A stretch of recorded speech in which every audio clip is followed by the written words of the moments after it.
Let's do another one here. Johnny Sanders wants to know, what does Bruce think is the biggest what if in wrestling history? What's the biggest what if that would have changed everything? What if we did this? Is it Hulk Hogan turning heel, WrestleMania 6?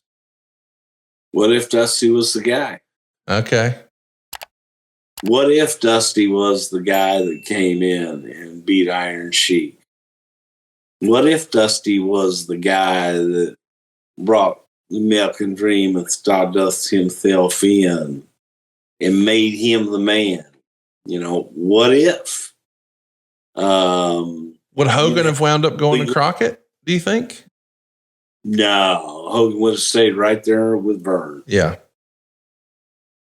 I don't think Crockett would have known what to do with Hogan. So you would have Hogan with the AWA, Dusty with Vince, and Flair with the Crockett's. That would have been wild. Yeah. That could have been fun. Hey, here's another what if about different. Another what if about Hogan, because this is a long-standing story or rumor, if you will. What if the Iron Sheik took Vern's offer for $100,000 and broke Hogan's leg, and Hulkamania never gets to take off the way it did on that particular night? Still probably could have got there just a year later, maybe. I think that's silly. Yeah. I think it's silly. I think it's urban legend. I wasn't there. Look, man, I do know there were offers made, and there were people that often talked about, hey, man, if you get in the ring with Hogan and hurt him, here's a $10,000 payday. Most guys laughed at that. But look, there's idiots like Jeff Gaylord. Jeff Gaylord was offered, there was a $1,000 bounty put on Eddie Gilbert's head because Eddie Gilbert missed a match in New Jersey or Pennsylvania or some kind of horse shit like that. So this promoter says, by God, I'll give $1,000 to anybody who kicks the shit out of Eddie Gilbert. Eddie's working in Dallas, man. We're doing global. Jeff Gaylord shows up. Jeff's hanging around the locker room. He wants to talk to us afterwards. And it was myself, Eddie Gilbert, and Doug. And we had just finished our match. Came back, and Doug and I came in first. I went right back to Fritz's dressing room where we dressed. And then Eddie came in with his head all covered up and bleeding. He says, Jesus Christ, somebody fucking get Gaylord, man, because he just jumped me. And Doug and I ran out the door, and Doug had a glass Coke.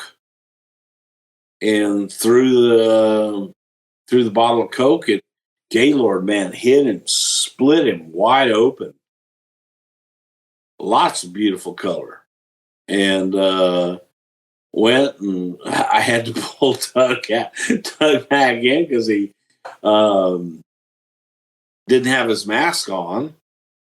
He was a masked patriot at the time, or black patriot, or whatever he was. And so we get back. What the fuck was that? He goes, you guys walk in. He says, hey, can I talk to you for a minute? I said, yeah. And I said, let's go in the office. As soon as I turned my back, go in the office, he sucker punched me. It was that's when I fucking stumbled in here. And come to find out, Gaylord had taken this promoter seriously to go collect $1,000 bounty on Eddie Gilbert for beating up Eddie Gilbert. And Eddie had called Doug and said, hey, man, what the hell was that? What? We got heat? He says, no, this guy, offered this bounty on you. And he said, we could have worked it. Split the 500.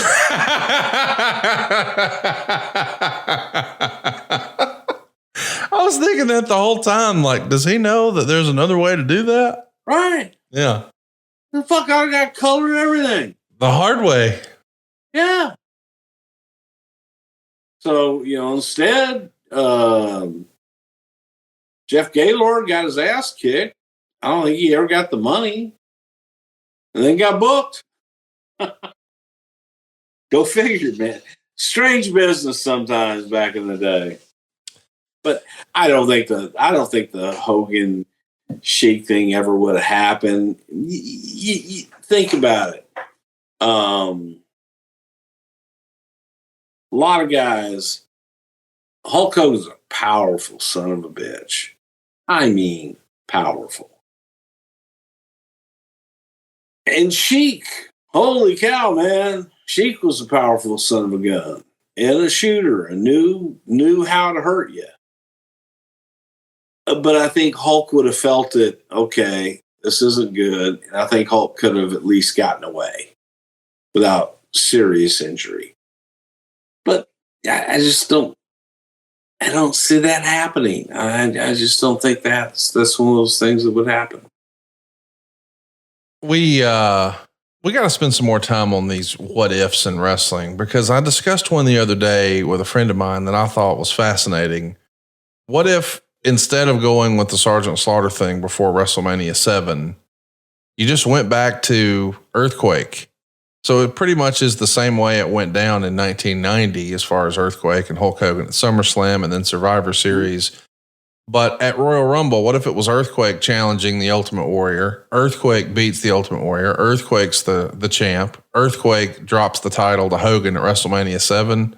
As a kid, I was way more into that angle than I was Sergeant Slaughter. I mean, that Earthquake, squishing of Hulk Hogan on the Brother Love show, that was a big deal for me. So I got behind that idea. What do you think of that in an alternate universe, Earthquake Hogan at WrestleMania 7? I've already seen it.